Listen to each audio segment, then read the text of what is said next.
ආපකාල පක්ෂ මාරු කරනවද? නෑ ආප්ප කණ්ඩ තව ආස හිතෙනවා. ආස හිතලා තව කොච්චර කනවද? තවත් මට හිතෙන්නේ 4-5කට වැඩිය කණ්ඩ පුළුවන් වෙයි වගේ. දැන් සුදු ආප්පද කෑවේ බිත්තර ආප්පද? දෙකම කෑවා. දැන් ලුණු මිරිස් තියෙනවා, කට්ට සම්බෝල තියෙනවා. මොකද මොනකටද වැඩිපුර කැමති? නෑ දෙකම එක වගේ රසයි. ආප්පෙත් ඒ වගේ රස. අපි ලංකාවේ කෑවට වඩා රසට මෙහෙ කෑවා. ලංකාවේ කොහෙද? වෙනප්පේ පැණි ආප්පද කන්නාස එහෙම නැත්නම් බිත්තර ආප්පද නැත්නම් සුදු ආප්පද? බිත්තර අපේ තමයි. ඇයි බිත්තර ඉතුරු කළා?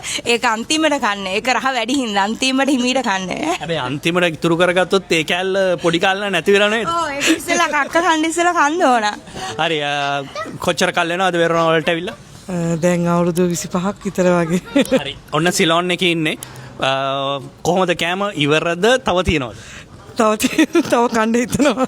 හරි මේ අප්ප දෙක බෙදනවා නම් කාටද වැඩිපුර බෙදන්නේ? දෙන්නටම. හරි මං කැමති වැඩි හිටියෙක්නේ අම්මනේ මේ දෙකෙන් කට කවන්න බලන්න. බලමු කාටද වැඩිපුර කවන්නේ කියලා. දෙන්නටම එක වගේ සමෝන්ස් ඔන්න ලුණු මිරිස් දැම්මා.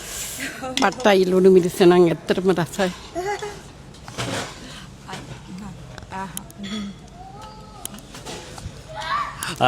වෙන තැන්වල කවන්නේ කේක්. හැබැයි අද කැව්වේ මොනවද කැව්වේ? අප්ප ලුණු මිරිස් එක්ක